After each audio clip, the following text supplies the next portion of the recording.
and welcome to the first ever installment of Read and React from Left Brain. Today we cover the February 3rd earnings report of PayPal, ticker PYPL. Let's get into it. I'm your host, Brian Dress, Director of Research here at Left Brain. Since this is our first time in this format, we'd like to define a few key terms for you. Left Brain is an investment research subscription service covering mostly high-growth stocks and high-income securities. These are the types of reports we use to make investment decisions at our affiliated businesses. You can learn more about what we do at www.leftbrainir.com. Read and React is our version of a short-form report we produce usually after an earnings release, where we identify the most important points involved, which is intended to enable informed decision-making on a condensed time frame. For those of you unfamiliar, PayPal is a global payments platform that supports online money transfers. Formerly a subsidiary of eBay, PayPal spun off in an IPO in 2002 and is one of the fastest growing large cap companies around. Last but not least, I want to introduce Janice Queck, the Senior Investment Analyst at Left Brain. Janice, thanks for joining us on Read and React. Hi, Brian. We want to talk about PayPal and what happened after your earnings. First thing I would note is that PayPal's stock jumped around 8% the day of earnings and has continued higher since. So I'd like you to give us a little bit of a brief summary of the business and financial results that you observed after reading the Q4 earnings report. Sure, Brian. So PayPal announced another impressive quarter. In fact, its strongest quarter ever, delivering revenues of $6.12 billion, and that's up 23% on a year-on-year basis. Its total payments volume, or essentially the value of the goods transacted on its platform, was about $277 billion in the quarter alone. And that's an increase of 39% year-on-year from the same quarter last year. So PayPal also added a record of a net of 16 million new users to its platform. That's very impressive results.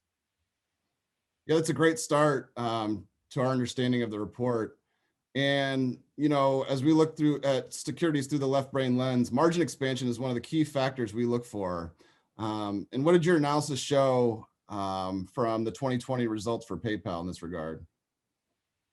So with that strong top line performance I mentioned earlier, PayPal was able to make some gains from volume leverage, and the company's operating margin expanded by more than 1% in quarter four to about 24.7%. And at the same time, you see earnings rise and free cash flow increasing. All good news for shareholders. Excellent. And then, of course, you know, the stock market is a discounting mechanism for future business results. And this is something we take as given, but, you know, that's part of the Left Brain process. What did you learn from PayPal management's statements in the wake of Q4 results that informs your outlook for 2021 and beyond for PayPal? You know, I think being able to deliver results that we've seen really speaks to the leadership's execution there. The macro environment was just favorable, but it takes good leadership to use these tailwinds to accelerate the business, right? And PayPal pushed out many new products and features very quickly, made it easy for merchants to get on board on the platform and accept digital payments to capture that surge in demand. And that has driven a lot of new growth. And in time to come, these new users will be trying out other products on the platform. So we think that management has executed well to position PayPal for a good outlook. So it sounds like PayPal is doing really well with existing products, but also has a whole suite of additional products that it seems to be rolling out kind of in the present and also in the future. At Left Brain, we always look in depth at the numbers on the balance sheet, income statement, everywhere in between. But we aren't willing to recommend an investment unless we're dealing with a world-class business. With that in mind, what I'm most interested in is the business case for PayPal. Can you tell the audience what you are seeing in regards to the overall adoption of digital payments and how PayPal fits into that overall trend? Yeah, we've seen this happening over the past decade with digital payments and financial services gaining traction with consumers. And the drivers of that has been really the rise of e-commerce, you know, the evolution of technology, mobile device use. And within the last 10 years, major emerging markets have seen an average of 10 to 20% drop in using cash for transactions. And in mature markets, that percentage is about 20 to 30%. In China specifically, that percentage is about 50%. And so the value of digital payment transactions are forecasted to grow annually at a rate of 12% over the next 4 to 5 years. So we see a tremendous expansion of the environment there and the opportunity growing.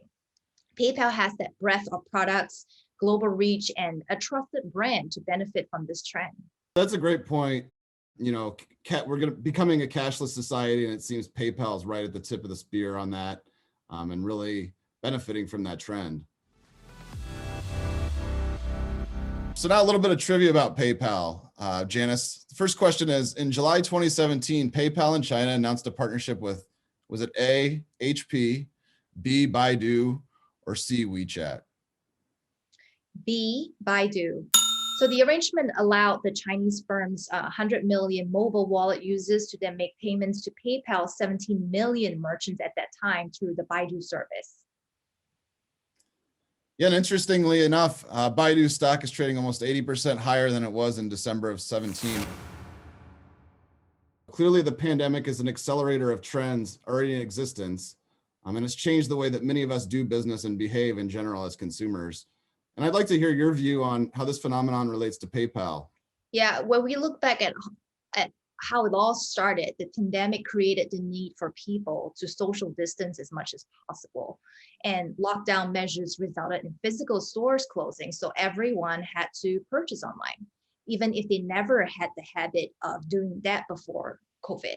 And PayPal's business really saw a surge in activity for many of these new users who were using digital payments for the very first time.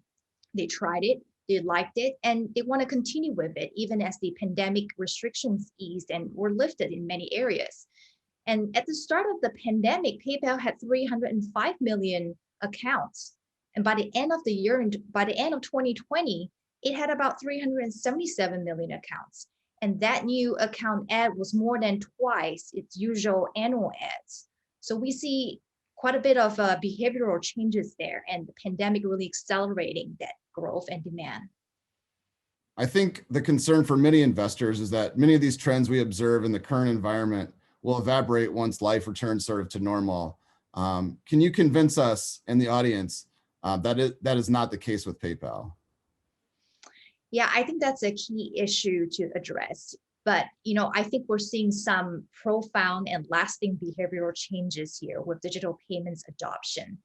Some early indicators have been that even as pandemic restrictions were lifted in Q3 and Q4, users are not leaving the platform en masse. User engagement is sustained and in fact increasing. Transactions per user is rising each quarter. And that speaks of the engagement of users on the platform, and the number of transactions is trending up. So I don't think that many will return to cash-only transactions at the same rate before the pandemic, now that people are comfortable with using digital payments platform like PayPal. The initial barriers to adoption have been breached, and the convenience and just the ease of transacting digitally is so compelling that I think a lot of people will stay. So Janice, I definitely agree. A lot of the behavior changes we see in COVID are going to be sticky. There's, no doubt that life has changed and our behavior's changed. Can you tell us more what we can expect in the coming years for PayPal? What's growth going to be like post-COVID? So as it relates to PayPal's financials, the company's guidance at the recent earnings call says it all, for the outlook. It projects 50 million net new active user adds in 2021. And if we compare that number of 50 millions to the average of 35 to 38 million annual ads that it was getting pre-COVID, we can see how that demand has grown. And even as the pandemic effects are no longer as pronounced, the guidance for revenue is about 25.5 billion for the new year. And that's a growth of 19%. So PayPal also expects payment volume to increase in the high 20+% range, which when all these metrics when taken in the context of impressive performance in the pandemic year in 2020, it is very exciting to see such strong expectations from management. And this is a really good start to post-pandemic beginnings, right? It gives me confidence and assurance of PayPal's opportunity and position here in the digital payments landscape. So basically, you're saying that the growth rates we see now are pretty much sustainable in a going forward basis. I think so. I mean, I feel like we've seen that those early indicators of that coming through sustained engagement. The number of transactions are trending up, and so those are encouraging signs. And I think that there's a lot to look forward to for PayPal. So Janice, we know that growth is strong for PayPal overall and also with some of its lines of business. So I want to drill down on some of those drivers of growth and whether you view that growth as sustainable. First, can you tell us what is Venmo and what is Zoom? And what percentage of the overall business are they? And what is the outlook for those businesses? So I'll start off with your first question on Venmo and Zoom. Venmo is a mobile payment app that users can use to pay for their purchases and then send and receive funds from another user. Zoom is a cross-border funds transfer and payment service. It's a remittance provider. And together we estimate they constitute about less than 20% of PayPal's overall business. And services like Zoom and Venmo are not on the core PayPal platform. They keep their own brands. And they have the potential to seize the global payments opportunity not covered by the core PayPal platform. They've been expanding your reach into more markets and deepening user engagement with more monetizable services and features. So the outlook for Venmo and Zoom is very promising. So I have more interest in China. How do you view PayPal's position in the world's largest market in China? That is a good question. And from a geographical standpoint, PayPal has very global reach, but it is just making inroads into the world's largest consumer and seller market, China, you mentioned. And many Chinese are shopping abroad. And while Alipay and WeChat Pay, both from Alibaba and Tencent Holdings respectively, they're popular digital payment methods over there, but it is not frequently offered as a payment option for merchants outside of China. PayPal, as the only foreign payments company to operate a full domestic payments business in China, is now able to bridge that connection between China's 1.1 billion consumers and PayPal's 29 million merchants. And that also goes the other way of enabling Chinese merchants to sell to PayPal's 377 million consumers outside of China. So that's another growth driver for the future. I mean, I think like we see for a lot of businesses, the opportunity in China is extremely exciting. And for PayPal, definitely seems to be a particularly profound opportunity going forward. So we'll keep an eye on that. And then the last thing I wanted to ask you in this segment was kind of something in the news, which is cryptocurrency. How does cryptocurrency fit in for PayPal and its business? And what about the integration of other value-added technologies? That is another growth opportunity that PayPal recently announced. It will start offering the buying and selling of cryptocurrencies, and PayPal intends to also allow users to purchase from their merchants with cryptocurrency in the near future, right from their PayPal account. And we've seen how cryptocurrency demand is growing rapidly. And we think that this could potentially be another strong revenue generator for PayPal. And lastly, just to quickly touch on capability acquisition and technology integration, PayPal is very active on the mergers and acquisitions front. And this has contributed to more value-added services from them and the cross-use of products for its users. And once again, that's another monetizable revenue stream there for PayPal. So, we've touched on quite a few potential revenue growth generators. And I think that growth can be sustainable from some of these avenues we talked about. So Janice, at Left Brain, we have a system of rating, which is green light, yellow light, red light. Green light means we like the company. It's basically a buy. Yellow light, more neutral. Red light, basically no chance, we're going to keep following the company. And I'd like you to make your case for why the competitive environment is actually in PayPal's favor. Why do you think PayPal has a good positioning in the market? PayPal is one of the largest digital payments providers globally, with a strong brand name and some of the broadest range of financial services and products offered on a platform. It has 377 million users, the largest by number of users outside of China. And most people are really familiar with PayPal as a trusted and secure payment method. It definitely is a leader in this space. And let us not forget that the market opportunity here is approximately $110 trillion, So plenty of room for many players to expand without impacting others, but PayPal remains the leader in this digital payment space.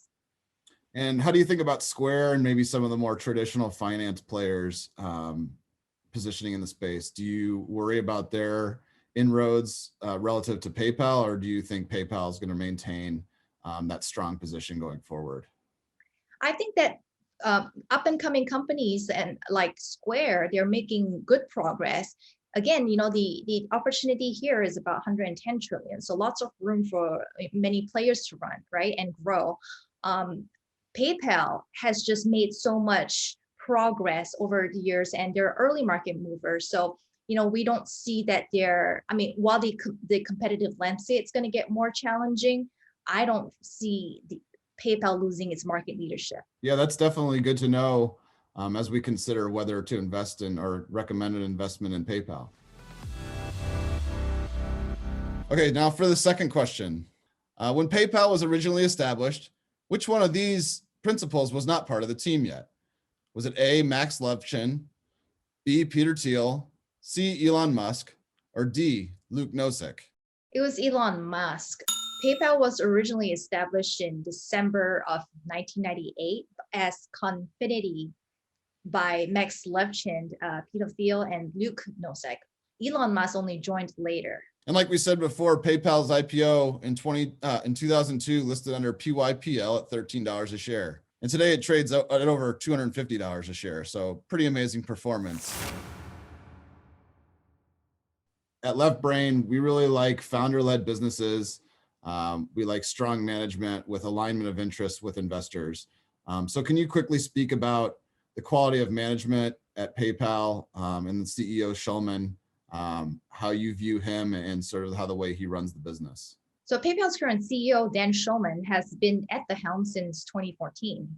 A little bit about background here. He has extensive experience working for many tech companies over the period of time he started at AT&T, and he worked for companies like Virgin Mobile too before joining PayPal. And over the last 6 years, Dan has really led PayPal to the top of the industry by sharpening its business lines, its value proposition, and positioning PayPal to thrive and capitalize on favorable external trends. So I think PayPal has been very well managed by Dan. Yeah, again, for Left Brain, this is a huge point for us. So it's good to know that we have an innovative and strong manager at the helm here. As we look at PayPal through the Left Brain lens, can you talk a little bit more what you see on the financial side of things in terms of revenue growth trajectory, margins, and anything else that kind of fits in that category? So I think to summarize our conversation here, Brian, I see a company that has steady top line growth performance, balanced spending on innovation and growth opportunities that has led to strong profit margins and stable cash flow generations. What constitutes a green light through the Left Brain lens? We consider a few different factors, which are, accelerating revenue growth, margin expansion, an expanding market, a benign competitive environment, an innovative product or service, which we know PayPal has, and strong management, which we also think PayPal has. And these are all criteria that are really great for investors. And I think that PayPal is just a great company through the Left Brain lens, and that's why we rated a green light. Absolutely. Yeah, I definitely agree. You wrote a great report on PayPal. I encourage everyone to go out and see it on our website, www.leftbrainir.com. Absolutely agree with your rating. Green light here. We see a lot of positives in terms of competitive environment, a growing market, revenue growth trajectory, expanding margins, and everything else that really fits into the Left Brain way of thinking of investments. Thank you so much, Janice, for joining us and giving us your views and analysis of PayPal. Thank you, Brian. It was fun having this conversation. We hope this has been useful for those watching at home. For more content like this, along with an entire library of written reports on high growth stocks and high income securities, visit us on our website, www.leftbrainir.com, for the informed decisions and independent thought that power our search for prime investment opportunities. I'm Brian Dress for Read and React. I can't wait to see you again next time.